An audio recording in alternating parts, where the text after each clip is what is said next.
Welcome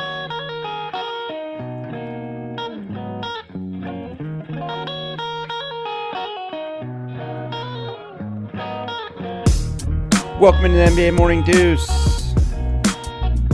the podcast that moves differently over here. It's Tuesday night. We're live on the YouTube, on the Twitch. Preseason action continues. We got 3 games to recap. 1 game's going on as we speak. We're in the second half of the Warriors-Kings game. Alex, your boys, the Sixers played earlier. How about this? We're gonna recap the games. We're gonna do what we normally do, our nightly recap of all the games. Mm-hmm. But before we get into anything else, just give me one word. Just give me one word about your Sixers tonight. Pleased. Oh, really? Okay. Yeah. I like the sound of that. I just expected some type of negative reaction. I don't know. I anticipated from Philly fans in general. I mean, they won, so I know that doesn't matter. It's fucking preseason. They look good. Yep. Also, James Harden played tonight for the first time in the preseason, so he's back at least for now with Houston. So we'll go through all those games. But obviously, first things first, we always have to start off the show with headlines and the things that are going on technically off the court. And no bigger news today. There's really only one headline. Giannis Antetokounmpo, finally, after the back and forth and the speculation, will he, won't he, signs the Supermax with the Bucks, 5 years, $228 million, the largest contract in NBA history. It's a lot of cashish there. It's a decent amount of money. And I had some people that were like, God, 5 years. People, I don't know when people are going to get it through their heads that this is just the way the NBA works. It's slotted. It's like it. Every time somebody signs the largest contract in NBA history or the largest deal in league history, there's always the people that are like, God, does he deserve that much money? Yes, because that's just the way the league is. If the league didn't have the money to raise the salary cap to the point where guys were making this kind of money, then he wouldn't deserve it. But as long as the salary cap is what it is, yes, he deserves it. He's a back-to-back, regardless of what happened in the playoffs. He's back-to-back MVP Defensive Player of the Year in the same year. This guy deserves the money that he's getting, and in particular, he deserves it in Milwaukee because it's just, look, I don't think anybody benefit. Like, obviously, the Bucks benefit from this the most in terms of organizationally, but as an organization, the NBA benefits from this in a huge way. Because when you look around the league, there's probably a handful of dog shit teams, right, that have been bad franchises that have just been bad for a really long time. And then there's also another handful of teams that are just bad now and are going to be rebuilding for 3, 4, 5 years. So that's a third of the league that's already shit. If Giannis left Milwaukee, that would set them back 10 years. So you'd have another shitty team. Like, you would be getting to the point where you'd be approaching half of the teams in your league are not good teams. So this is a big win, I think, actually, for the league, in just as much as it is for Milwaukee, because how many shitty teams, how much shitty product can you put out on the floor? I completely agree. And, yeah, I mean, I don't think Milwaukee's like a big time serious title contender, but they're a contender for sure. And that's what makes the league so great, I think, when there's a lot of teams out there that can win a title. I don't think it's been this wide open since, before the Warriors had their run, it's wide open this year. The Lakers are the favorite, but I'm totally with you in the sense that this is great for the league. It's just the Bucks are now another title contender, and there's lots of them out there. They would not be without this deal. Yeah, and the East is, in particular, like, I don't think the West is wide open. I don't. I think the Lakers are going to win the West, but I do think the East is pretty wide open. Yeah. And despite all of it, we've said it many times, despite everything that went on with the Bucks this offseason, they did get better. Yeah. So, obviously, I would think, so the reports, or I guess what came out, is that he had this meeting either yesterday or a couple days ago with the co-majority owners of the Bucks, and they convinced him that even though they met, the Bogdanovich thing didn't happen, they built up the bench, they went and got Drew, that they have a plan to be a consistent winner for years to come, and that sold him on staying there. So he must think that they got better. I do think they got even at least marginally better. Their bench is better. They have a better point guard. So again, they got better, and they have had the best record in the NBA for the past 2 years. So they're absolutely a title contender, because if you get to the NBA championship, you have a chance to win it. Look at Miami. Here's an interesting thing. I was just thinking about this as like a what if. There's a 15% trade kicker in his deal. So if he does get traded, then he gets even more. Mm-hmm. What if he had his agent?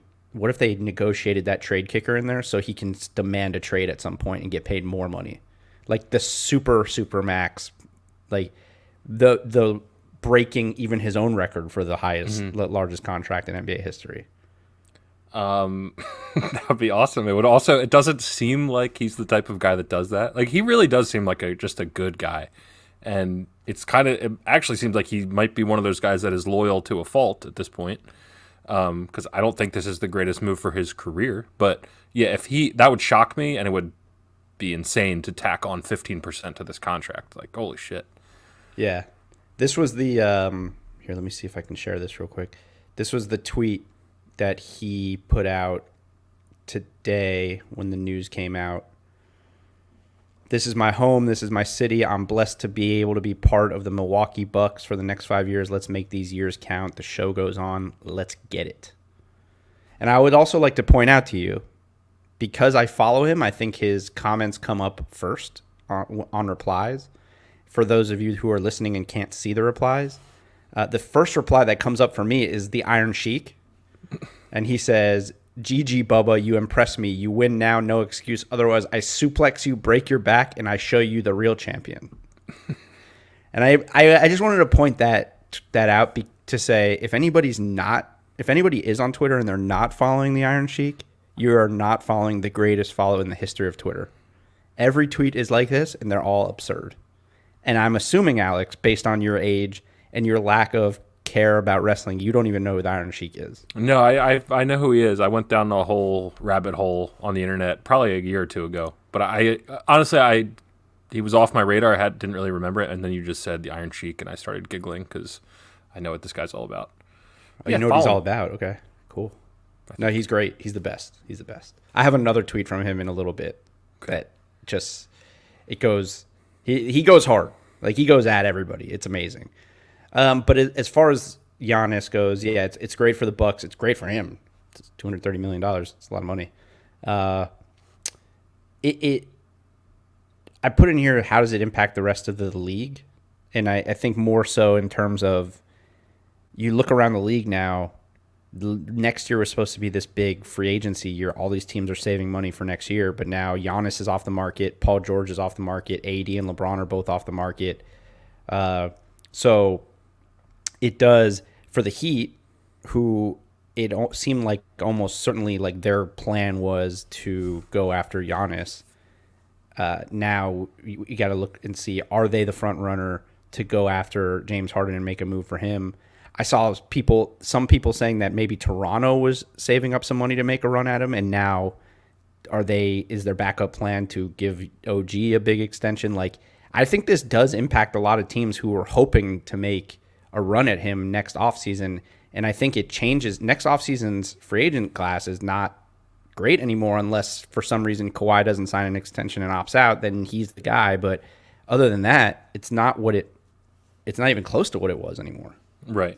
And dude, I think, and this is going to tie into your next part of the rundown here, but you can bring it up. Yeah. Yeah. Do you think COVID is impacting players' decisions? I think that's a part of it. I think the question marks about the salary cap moving forward is what is influencing a lot of this. I think guys are not totally sure, or agents in particular are not totally sure what the salary cap is looking like. And all these contracts, max contracts, are based on percentages of the salary cap and that sort of thing. So the rules are in place right now that they didn't shrink the salary cap for this year. So sign these deals when you can, because we don't know what's going to happen next year. So Yeah, I there was think, the reports that came out, and I don't know if it was a report or if it was actually what they agreed on with the Players Association in the league, that the cap would at least not go down for the next 3 years. But anything's possible. right. And if this thing shuts, if COVID somehow comes back even worse and shuts everything down again, they're going to lose money, and then that's going to change again. So yeah, I totally think that there is definitely a chance that these guys, 4 guys, signed long-term extensions in 1 week. Guys that are not typically thought to sign long-term extensions, especially like Paul George going through what they went through in LA last year, having a player option next year, signs a 4-year deal. LeBron has always signed 1-and-1s, for the most part, keeping his options. These guys, a lot of these guys have kept their options open and now are signing long-term deals. So yeah, I think the COVID thing may actually really have an impact. COVID, and I know I bring it up all the time, but the relationship with China and the possible loss of revenue there, I think, is a real worry for some people. Yeah, I think that's all baked into this. And yeah, next year's free agent class is not what we thought it's going to be, but that's okay for me. We still got a great year of basketball ahead. Yeah. Not too worried about it. Yeah, no, we do. Yeah, so good news for the Bucks, good news for Giannis. So we'll see how they've already played 2 preseason games. He's looked like himself, so they'll be rolling. They're going to win a lot of games in the regular season. We'll see what happens in the playoffs with them, as always. So, all right, let's get to tonight's games. Tuesday night recap. First game of the night, your boys, Sixers. My boys. 108-99. Obviously, as I constantly say, who cares about the final score of these preseason games? But you seem to be happy with the fact that your boys won a game that doesn't count. Yeah, I'm more relieved at just like how they looked. Just I think maybe the biggest point of hope with the Doc Rivers thing is that Tobias Harris had by far his best season or half a season when he was playing for Doc Rivers. So if they can unlock Tobias Harris, that's fantastic. He looked great tonight. 16 points. He was really aggressive getting the rim. 9 boards.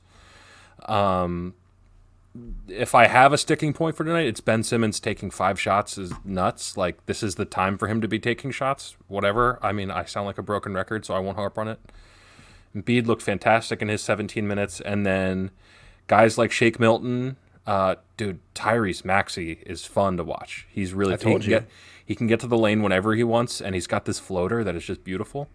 The other thing that is crystal clear from this game is that I'm going to hate Peyton Pritchard for the next 5 to 6 years. Like, he's just a pest and a really good shooter. I think they had a fantastic draft. I think the Celtics, because Naismith looked really good. Pritchard, he's bigger than I thought too. I know Naismith. he is. He looks. He doesn't really look like a rookie. He looks young, but yeah. I think that was a great pick. Jeff Teague looked fantastic as well. He was 4 for 4 from 3. I think Celtics may have had one of the more underrated off seasons. Again, we're tossing out the score. The Sixers won, but it's not like who's the better team right now. The Celtics are probably the better team, but a lot of interesting stuff from this game. Taco Fall got 10 minutes. Yeah, it was weird seeing him play really early, but obviously Tristan Thompson and Daniel Tice both didn't play. Kemba didn't play for the Celtics either, and I think that's probably why Jeff Teague played as many minutes as he did. Not that he's not. I mean, he's good. He's a very good player. Actually, a very underrated signing for them because he looked great. Mm-hmm. He looked great, and obviously Kemba's had injury issues. Marcus Smart, I think, has had some stuff too last year. So he's another vet who has playoff experience who will be really good for them when he needs to play. I mean, I think he's at a point in his career where if he plays 10, 15 minutes a game for you, he's very good. Yeah, that'd be the sweet spot for him for sure.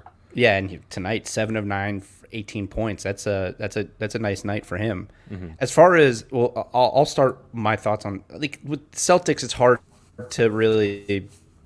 I agree with you on Peyton Pritchard. I liked when they drafted him. I thought I'm going to talk about him in the context of Chris Webber in a second, but it's as far as the Celtics go, it's really hard to we do know what they are, but it's hard to gauge what their ceiling is this year because we have to see how Tristan Thompson looks when he's worked in. We have to see how Kemba looks. Has he regressed or was it just an injury? are they going to miss Gordon Hayward? There's a lot of things that we have to see their full team to really get a gauge. We pretty much saw tonight what Philly is. So you can make some conclusions. Obviously, guys are going to play more minutes as the season goes on. Danny Green only played 12 minutes. Joel Embiid didn't play in the second half. But a couple things that stuck out to me. One is, Ben Simmons, man.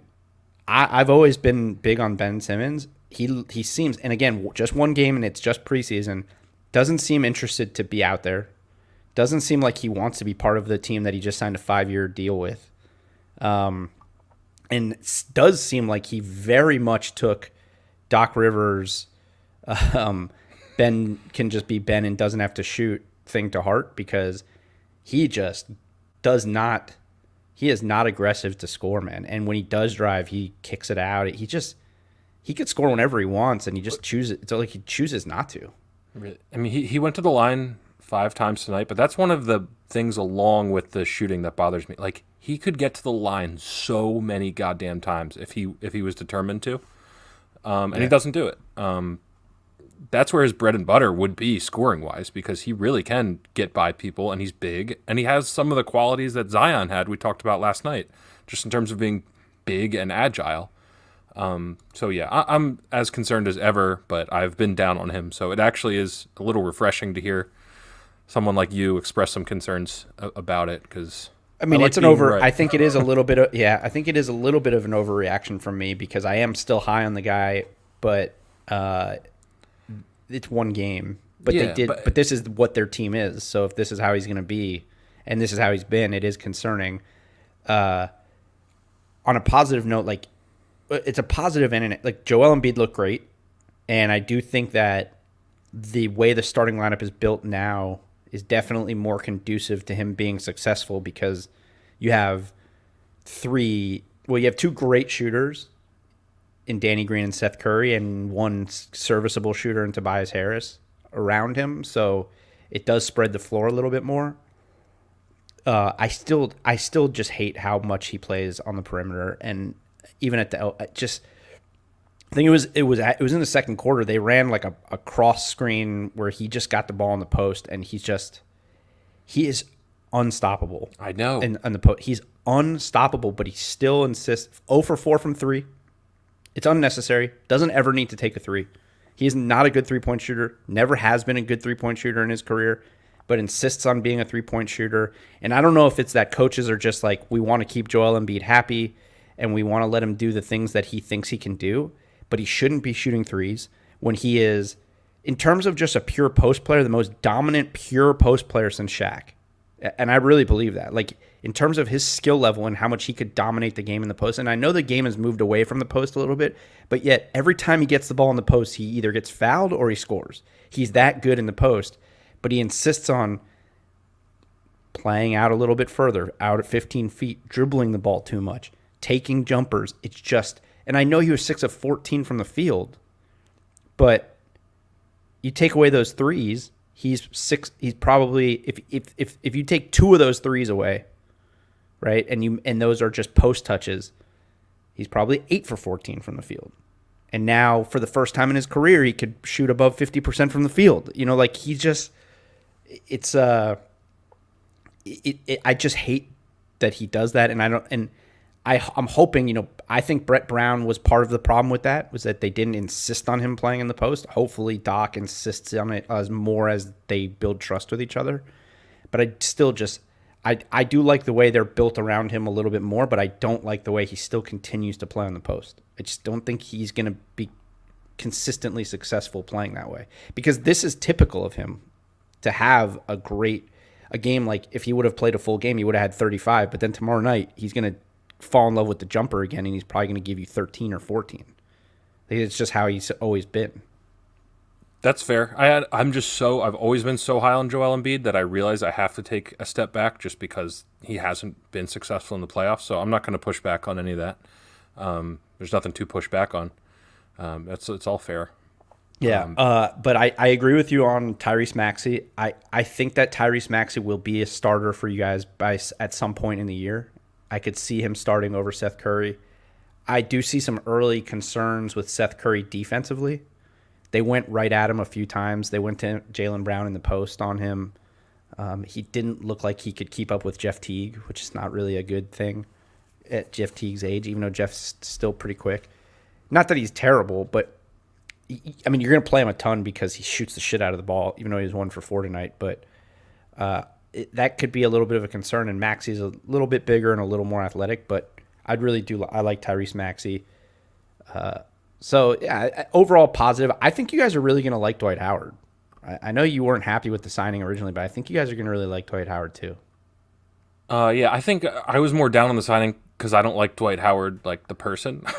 But, I mean, he's a backup rim protector is huge. There's no doubt about that. When Embiid's off the floor, you need somebody to protect the rim, and we saw him be extremely willing to do that for the Lakers last year, and he still got it. He's still huge, and he can still move. So, yeah, I probably overreacted to that signing. As far as the Celtics go, like I said, hard to really gauge when they're starting Javonte Green and Robert Williams how they look. But I anticipate them being very good, being one of the best teams in the NBA. Something that really stuck out to me is they must have the 2 smallest players in the NBA at the moment. Carson Edwards is tiny, and the Tremont Waters is listed at 5'10". He can't be taller than 5'8". He is so small. It's crazy. Not that matters. That has no impact on the game whatsoever. As far as Peyton Pritchard, I liked him when they drafted him. This is what I'll bring up. So TNT still insists on forcing Chris Webber down our throats. I don't understand it. He stinks. Him and Reggie Miller both stink, but Chris Webber is at times just as bad. And in particular in this game, the thing is like, if you don't know about these young guys, then just don't talk about them. But when you talk about, like, NBA fans in particular are pretty sophisticated sports fans. And when you're just talking about these guys as if you know about them, and then you say dumb shit like, man, this Tyrese Maxey, you know who he strikes me at? He really reminds me of the way Jeremy Grant played for Denver last year, cutting to the basketball. What are you talking about? That could why? Not because be they further. both have, why? Because of their hair looks similar? I mean, like, what are you talking about? Jeremy Grant is, 5 inches taller, doesn't have near the skill that Tyrese Maxey has as a ball handler and as a scorer. Like, they're just opposite. They don't play the same position. Even, like, one's a forward, one's a guard. No, it's just a dumb comment. It's as far apart as 2 players could be, honestly. Like, it's insane. And then, as far as Peyton Pritchard goes, who looked great, had 16 points, 12 points in the fourth quarter. He's going off in the fourth quarter, and Chris Webber's talking about how, people can, they get down on these guys, and I feel like Peyton Pritchard's game, fits better in the NBA than it did in college, and that's probably, I know he fell, but I think he's going to be better in the NBA than he was in college. This is the same Peyton Pritchard, by the way, for those who don't know, who led the Pac-12 in scoring, led the Pac-12 in assists, was a consensus first-team All-American in college, and won the Bob Cousy Award for best point guard in college basketball. So by Chris Webber's definition of what Peyton Pritchard is, he's going to be the best point guard in the NBA, because if he's better suited for the NBA than he was for college, and he was the best point guard in college, then he's going to be the best point guard in the NBA. Dude, if you don't know who these guys are, just don't talk about them. Just don't talk about them. It's so annoying. I can't take it. It really does bother me, but it bothers you. Like, I love when you get riled up like this. But yeah, I'm with you. Like, it would just be so refreshing for him to be like, this Peyton Pritchard guy is impressing me. I don't know anything about him. Instead of trying to fool me, like, stop, bro. Yeah, you don't know who he is. Yeah, it would be. You're like, yeah, that's like what that's what the guys on Inside the NBA do. Oh yeah, yeah. Like, if they were showing highlights of Peyton Pritchard, Charles Barkley, if he didn't know who he was, he'd be like, oh, look at this white boy. Like, he wouldn't, he wouldn't be like, oh, he's so much better suited for the NBA. He'd be like, I don't know who this kid is, but he looks like he can play. Like, that's what you don't have to. I get it. Like, the job is to be an analyst and sound like an expert, but you sound like an idiot when you just say the wrong shit. Right. And the fact that nobody's calling him on it in like professionally, like I'm sure everyone. We don't know. I don't know. I mean, it's hard to control somebody when they're on live TV. And the other thing for TNT, I'll say about these games, if they're going to have remote announcers, they got to get their shit together. Kevin Harlan sounded like he was on a Skype. His audio was horrible. I think for a good part of the first quarter, they were watching the game on like a 2-second delay. So things were happening, and then Kevin Harlan was saying stuff. Like it was a mess. And it's preseason, so they're getting the kinks worked out. But TNT, come on, you knew this was coming. Like get it to get like Kevin Harlan's audio was worse than my audio right now, and I'm always a little concerned about how my audio sounds. So this is true, people. But yeah, Sixers look good. Celtics are going to be fine. Good night for both of them. The second game, which was the game I was anticipating tonight, it was the Rockets and the Spurs. James Harden's first game of the preseason. We all know it's well documented. He wants a trade, but he says he's going to be professional. And what we talked about yesterday on the show was, what's he going to do, right? Is he going to come out and just take every shot? Is he just going to come out there and be wild? First 2 possessions of the game, doesn't touch the ball. So in my mind, I'm like, so that's the way he's going to do it. He's just going to go out there and not ever touch the ball. And he's just going to sit in the corner and he's going to say, I played. Third possession of the game, step back 3. Fourth possession of the game, step back 3, gets fouled, goes to the line and makes 3. And I'm like, okay, all right, yeah, this guy's fucking unbelievable. I mean, his numbers didn't look great. He was 3 for 10, 12 points. But, like, he does look engaged out there. He looks like he's playing. It's his first time playing with a lot of these guys. I don't love – I still – it's weird because John Wall needs the ball in his hands a lot. And I'm watching this and I'm like, John Wall has the ball in his hands and they're running a lot of stuff with John Wall. And I understand that John Wall needs the ball in his hands and he's not good when he's off the ball because he can't shoot it. But then I'm constantly thinking, like, every time someone else has the ball in their hands, I'm like, well, you have the best scorer in the league standing in the corner. Why doesn't he have the ball? So I understand why these things happen where it's hard to fit these type of point guards with James Harden, because I'm watching the game and I'm like, oh, yeah, now I remember why James Harden is so damn good. This guy, he's just unreal offensively. And every time you're running these plays with John Wall or you're running offense to get Eric Gordon involved, James Harden's in the game. Anytime there's possessions where James Harden doesn't touch the ball, I'm just like, yeah, this doesn't make sense. It's not a good possession. What if that was his plan, to come out and not shoot and make his point that way, and then he was like, I gotta shoot this thing. Like, he's like, 2 possessions went by and he's like, I can't. I'm just gonna explode if I don't shoot a step back 3. Yeah. Or he's like, there's so many points out here for me to have right now, and I can't control myself. It's entirely possible. He was engaged. Like, there were timeouts where he was talking to Daniel House, and I saw him. He goes to the bench. He was talking to DeMarcus Cousins on the bench. Like, he looks like he's there. Like, it looks like if he's gonna play, he's gonna play, and he's gonna be professional about it. So that's good. And hopefully, I still hope, if he doesn't get traded, they come out and they play really well in the beginning of the season, and maybe it changes his mind. And it's another situation where you don't have a team that just turns to shit in the NBA, because there's already enough shit teams in the NBA. If he stays there, they're still at least competitive, because no matter what they get back at this point, they're going to be less competitive without James Harden. Yeah, they're just not going to get the right stuff back. Now, here's something interesting that I didn't notice when I was watching the game, but it was trending on Twitter. And I didn't notice this I didn't watch the pregame or anything. Check this out. I saw that. So for those of you that are listening and can't see it, there's a side-to-side picture of James Harden working out yesterday where he looks super skinny. And then there's this one picture that I got to think came from just a perfect angle where he looks massive. Like, he looks so fat, and people are crushing him like, oh, this is what he's been doing during this whole quarantine in the offseason. But it's impossible that these could be 24 hours apart and the one on the right could be anything other than just a weird angle, or he's wearing multiple shirts, or like, it can't be. He can't. And then I watched him in the game.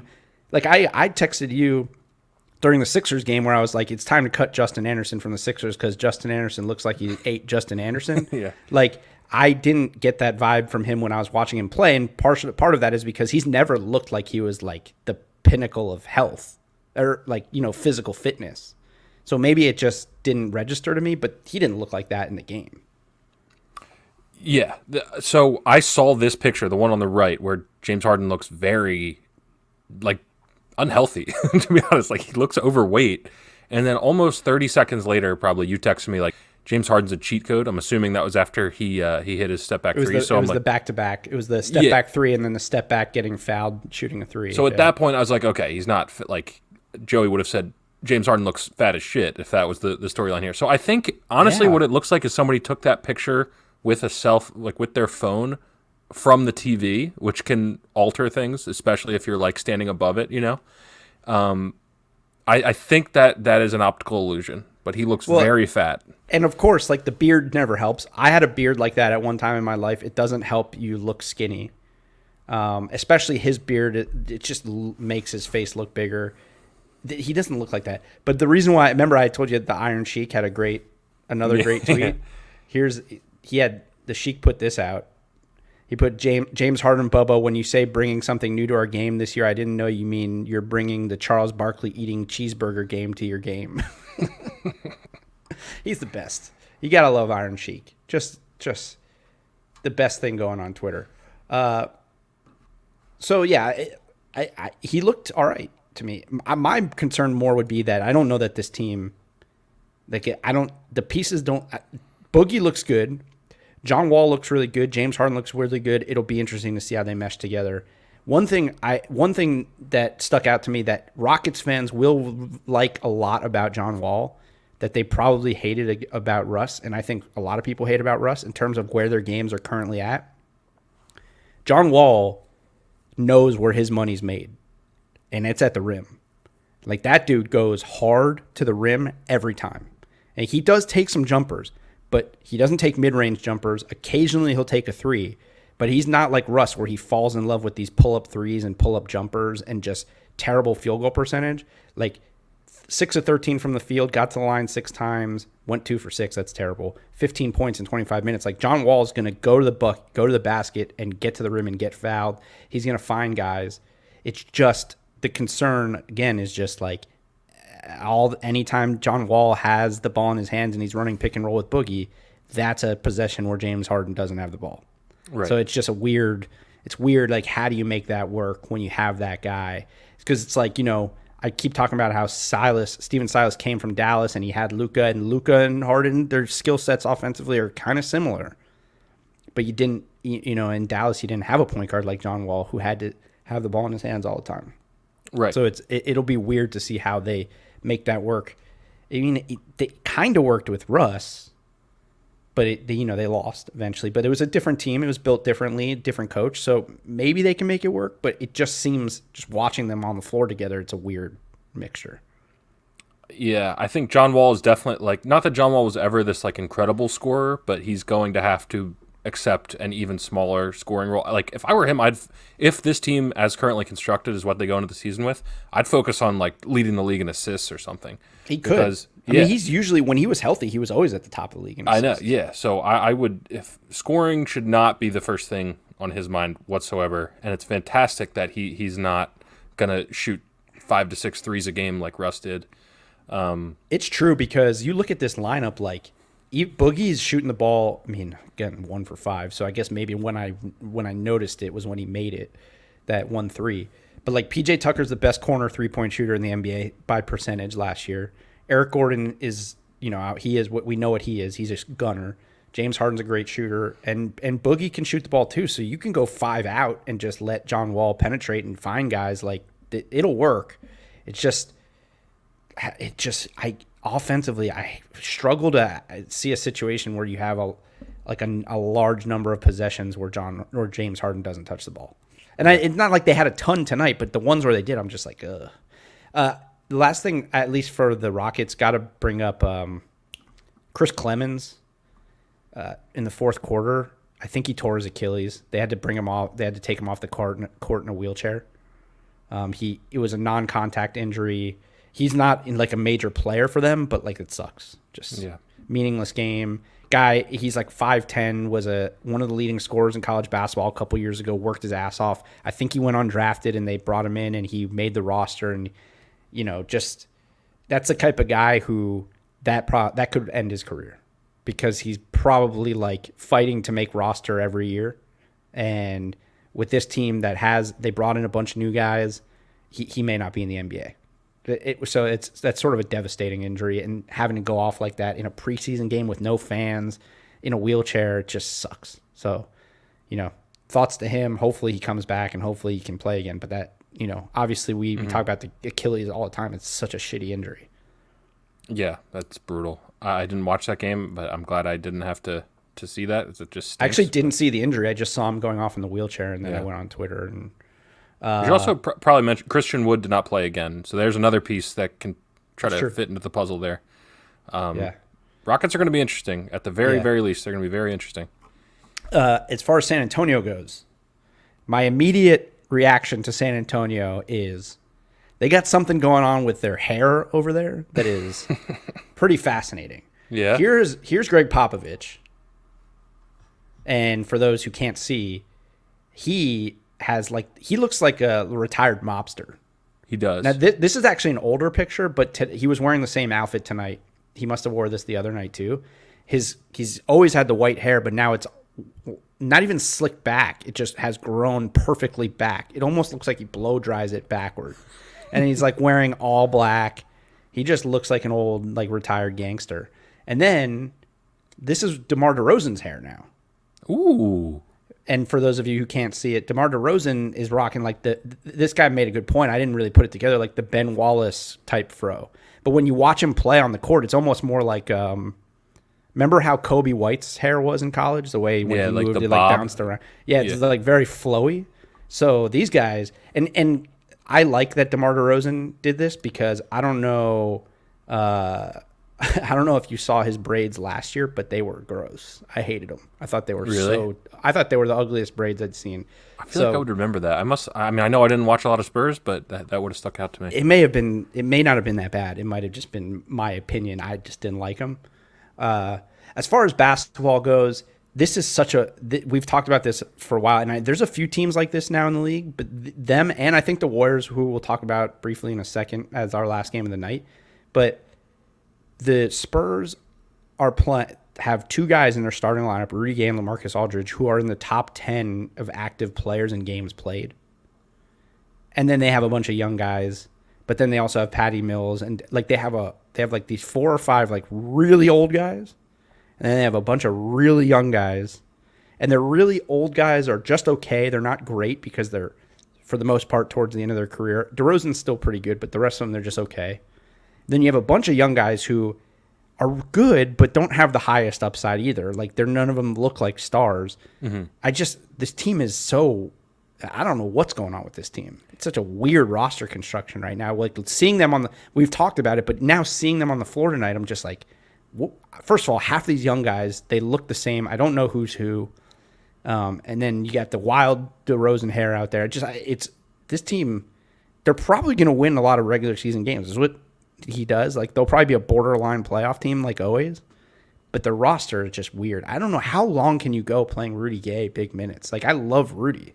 He looks slow, and he still played pretty good tonight. This team to me looks like a team, a really, really good team whose superstar is injured. If you plugged a superstar onto this team in place of DeRozan, this team would be fantastic. Their superstar was injured, and then he left town. Yeah, but I just mean they're still they've got a bunch of guys that I could see being excellent role players, really fantastic role players. And DeJounte Murray, I like Lonnie Walker. I always think he has a chance to take a big leap forward. But Aldridge and Gay are solid role players at this point in their career. If you put, this is basically the Brad Beal we know Brad Beal's not going anywhere now. But if you put a guy like that, a superstar, onto this team, they would, to me, immediately become a threat in the West. If they had snagged Devin Booker or something, I don't know. It's just weird. They're just missing a superstar. Yeah, well, that's a lot of teams right now. But the weird thing with them is that they're stuck in this middle place where they have competitive veterans and they have young, talented guys, but none of them, like you said, are stars. Mm-hmm. But if they were just all young, talented guys, then maybe you'd be like, okay, there's something here. Maybe one of them develops into a young star or into a bigger star. But they're half young stars, half serviceable veterans, and it's just like a weird mixture to try Like to be a competitive team. They don't even have that young guy where you're like, oh, he could be a star in a year or two. Like I don't think Lonnie Walker is that. No, They don't have any prospects of a legit star. I mean, I think they're banking on DeJounte Murray becoming like a high level, top of the league type point guard. I don't know. Maybe he will be. He's good. He's really good. I mean, Yeah, he's good. You know who's looked really good in both their games? My guy Devin Vassell from Florida State. I thought you were going to say that. Yeah, he has looked really good. He's long. He was guarding Harden for a little bit. Welcome to the league. Having to guard Garden in your second preseason game, but went 4 for 8 from the field, 4 steals, 11 points. Like he's looking like what I thought he's going to play. They're going to have to play him because he looks good. Like he could be the guy who takes Rudy Gay's minutes because he's long and athletic. My comparison to him was potentially like a Chris Middleton type. So good to see him looking good. I mean, he played 32 minutes. So yeah, he good to see him playing well. That's pretty much it. That's all I got on San Antonio. They're just not super impressive. I don't know if you have anything else on them. No, you said it. They're toiling. They're in that toiling stage to me. Yep. The last game of the night that is actually still going on, there's about 6 minutes left in the fourth quarter right now, was it's the Warriors and the Kings. Kings are leading as we record this, which, again, doesn't matter, in the fourth quarter. With this game, just Steph is... Yeah, I think he had 16 in the first half. I want to say he had 11 in the first quarter. He looks kind of all the way back to me, which is great for them and great for the league. But they also, I will say, it's also my first time watching Kelly Oubre. Hi, Daddy. Jesus. So that's good to see. That's always good. It's always good to see Kelly Oubre. You know what I mean? But this is another team that's weird to me because, well, first of all, you can't get a real gauge for them because James Wiseman still hasn't played and Draymond hasn't played. They both had COVID. They practiced for the first time, I think, yesterday or today. So they're supposed to be back for the regular season, but you can't really get any type of gauge on this team because you haven't seen their full roster. But this is another team, less so than the Spurs because they have a star in Steph. But again, you got Steph who's a little bit older, Draymond who's a little bit older, and then just a bunch of young guys who are not stars. Or not even potentially stars. And the thing that made them so great all those years was obviously having Steph and Clay and then having KD. But their benches were always full of high-level vets. Mm-hmm. Now their bench is Kevin Looney, Brad Wanamaker, Kent Bazemore. There's just not a lot going on there. So I don't know. I think they'll be okay, but I don't know, man. Steph's great. I hope you put money down on him as MVP because there's a chance, the way he looks, he might get he might steal another MVP from LeBron. But they're gonna have to be top half of the West, and I just don't see a scenario where they are as loaded as the West is this year. I still think they can be a 3 or 4 seed in the West. I know that might sound crazy. I don't know. If Draymond and Curry can get back. I mean, they're not going to be as good as they were. We know that. But I just think this team's extremely dangerous. I love Steve Kerr. And I just think they have guys on that bench that could take a leap forward. Eric Paschall. I'm not saying he's not going to set the world on fire, but he could be a solid bench player for them. I don't know. They drafted Nico Mannion, who's a guy who I think could end up being a steal for them. I liked him in the tape I watched in the draft. But I definitely think I'm higher on the Warriors than you are this year. Well, obviously a lot of it depends on Kelly Oubre and Wiggins, and if Wiseman can be, an immediate factor for them, which they sound like they think he can, but who knows. But that's pretty much, my big takeaway from that game is Steph. I don't know what he finished with, but he had 16. 29 right now. Jeez, yeah, he's a monster. He's still so good.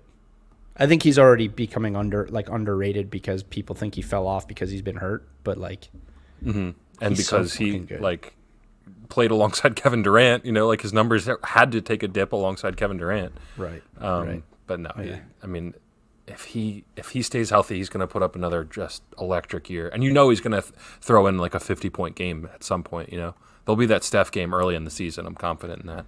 Yeah. As far as Sacramento goes, I had a moment where I was watching them in the first half.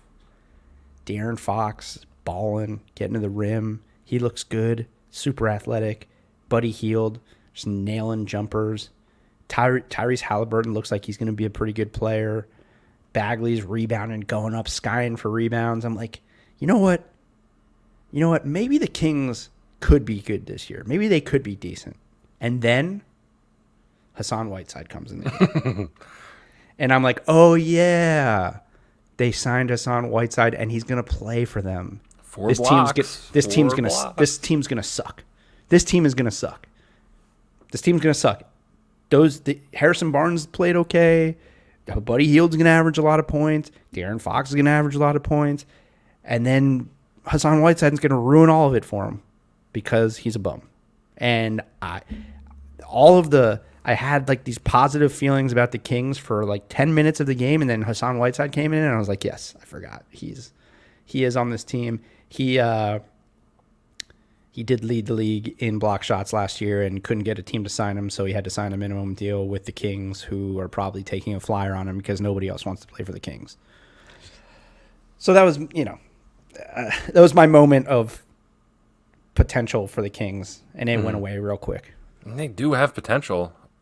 Dude, Marvin Bagley, like we've talked. First of all, sorry, I think De'Aaron Fox is the fastest guy in the league, and I don't even think it's close. That guy is ridiculous, how fast he is. So he's exciting to watch. At the very least, if you have to watch a Kings game, you can watch De'Aaron Fox move really, really fast. You don't think it's close? Okay, it's close, but I think he is definitively, in my mind, the fastest dude in the league with the ball. Yeah, it's probably mainly because Russ and Wall are older, and Wall's coming off the injury. Yeah, but. Yeah, I'm not arguing whether he is or he isn't, but I would say that it's not close might be a stretch. Fine, okay. I'm just checking you. Yeah. But I think this team, if this team is going to somehow shock us all and make the playoffs, it will be because Marvin Bagley takes a huge step forward. He has to that's what they need to happen. They need their second overall pick to be a stud, and I know you're not super high on him. I'm not really sure about him. I was high on him out of college. I was way high on him out of college. He just hasn't shown me anything in the NBA. He's had some injury issues. Yeah. I think he went after Ayton and then before Luka and Trey, right? Is that correct? Is that draft? He went second, yeah. Yeah. Jesus. Okay, yeah, that's all I have for the Kings. So that's very much Kings. All right, well, that's it for tonight. Thanks, everyone, for watching on YouTube and Twitch. We'll be back tomorrow night, same time, 11:30. There's a 4-game slate tomorrow that will 4 of the shittiest teams in the NBA all play each other. Cavs, Knicks, Bulls, Thunder. So get ready to hear us talk about those teams. Lakers play against the Suns. So that's interesting. Mm-hmm. I have one more thing to add. Portland, Denver also. So we get potential Bol and potential Harry Giles. So that's a fun game. I'm watching that game. Incredible tie-in there because I was just going to talk about Bol very, very briefly. I thought I had stumbled on to my favorite bet of the year, which is Bol for most improved player at plus 8,000. And I slapped some money down, super excited. It turns out Bol is still eligible for Rookie of the Year this year, which torpedoes that bet. But because he did not play, I don't know but it's confirmed that he is eligible for Rookie of the Year this year, and I think it's because he literally didn't play until the bubble, if that makes sense. So it does not make sense. But do not put money on Bol for most improved. If you can get him for Rookie of the Year, do it. Can he not get most improved? I'm just like, if Bol comes out and balls out of his mind, the votes are going to go for Rookie of the Year, and they're not going to give somebody Rookie of the Year and most improved. That would be wild if he won both, because they seem like they should be mutually exclusive. I feel like people should be talking about that more. I guess it'll come out more if he starts playing well. Yeah, it'll be like the Michael Porter, like last year. There was a point where people were thinking maybe Michael Porter Jr. had a shot if he played more because he was a rookie, even though he had been in the league for a year. Mm-hmm. I didn't know that. I don't even understand how that's possible if he played in the regular season. I know. I just Googled him because I was like, oh, this bet is awesome. And then I was like, what? He can be Rookie of the Year? But yeah, but I don't think he played in their first preseason game. So I don't know what the deal is with that. If he did, he didn't play big minutes. But he's looked great in the little clips that Denver sent out on their social media. Yeah. We did a whole episode about it. Yeah, so that'll be. I'm gonna be very intent on that game. LeBron and AD are supposed to be playing tomorrow night too, at least for the first half. So nice. We'll probably get to see the Lakers full lineup for the first time tomorrow night. We'll be back tomorrow, 11:30 ish, maybe. Yeah, 11:30, I think, around there. Sounds live good. On YouTube and Twitter.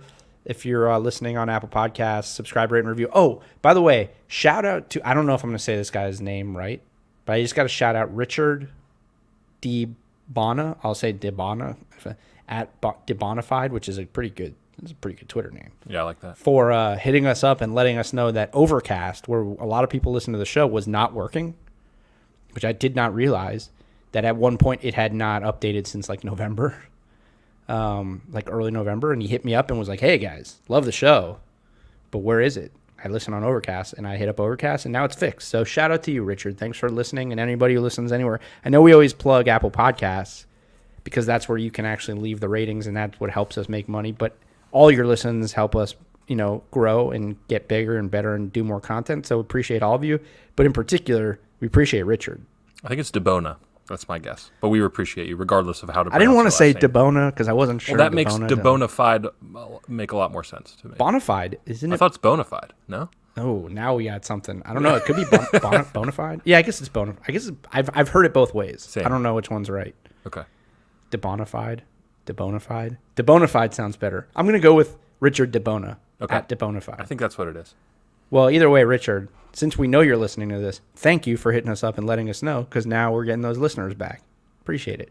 All right, that's it. We'll see you guys tomorrow, 11:30 live, or you can listen to it the next morning, every morning. See ya.